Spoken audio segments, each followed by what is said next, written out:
Yo, what's going on, guys? It is Bot Mentality here with a Bitcoin trade review for you. Today I want to break down how I made $500 in under an hour and kind of show you what my entry was, what my exit was, what support and resistance I was focused on, and how I managed the psychology portion through the trade. I'm going to make this as quick as possible for you guys so I don't go on for like 15-20 minutes like I usually do. But yeah, let's go ahead and jump into it. And for reference, today is August 22nd of 2018.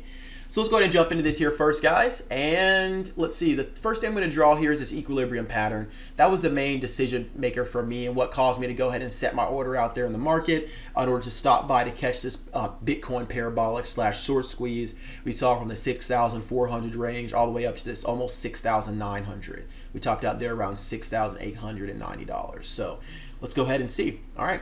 So with this equilibrium pattern, the main thing that happened here was we had a lot of traders get long into this retracement here, myself included, and ended up stopping out right on the break. Now for me, I had a very nice average in this equilibrium. I was able to stop out right there on the bottom of that trend line break at the 6,400 area. So I went ahead and took that off. So it was a very, very small loss for me, very manageable, no problem. The reason why I went ahead and we looked at scooping into that, we've seen a long consolidation here through this period, a very nice hold of these lows here on the 6,300 and a slight push up and a reject to pull back there under that 6,500. I was looking for a higher low balance to carry us with momentum through, but we did not see that. So what happened was on this equilibrium breakdown, a lot of traders stopped out and they just were like, that's it. They're not going to reevaluate the trade anymore. They're done. It's just a choppy market right now, and given it has been for quite a while, we're not getting the short squeeze yet. It'll probably occur when, I don't know, when the ETF decision arrives or something like that.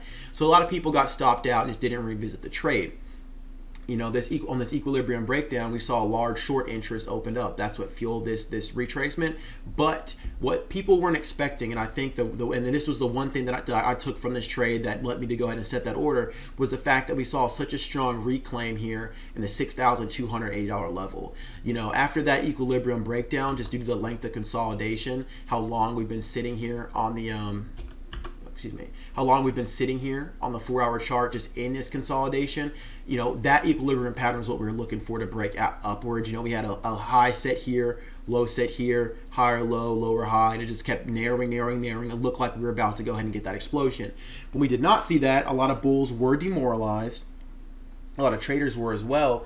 And so when we broke down from there and we didn't see that reject there of likely would have been the 6,300 level, the 6,350 level, normally we'd probably see a reject to that level and then a bear flag and head lower, right?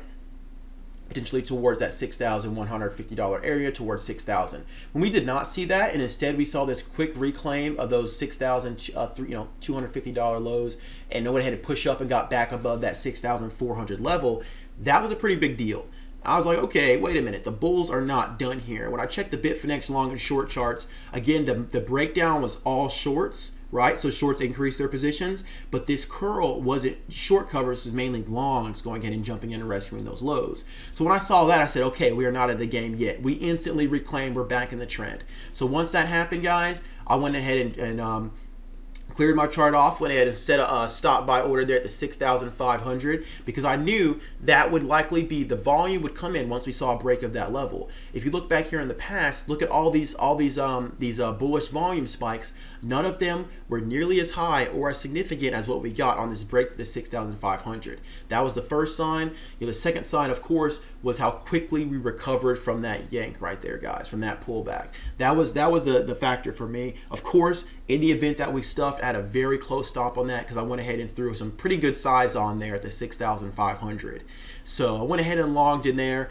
And it was around what did I pick up? It was partial size around 1.5 Bitcoin. I picked it up in there, and that was the most I was going to throw at this trade right here. You don't want to size up too big on something like this. So that was the most I was going to do there. But we went ahead and picked it up there in the $6,504, and then end up taking that off at the $6,828. So I'll throw a line there so you can kind of see. This is what you call the meat of the move. I didn't quite top ticket, didn't quite bottom ticket, but I took the most of that parabolic. And I got out right away, guys.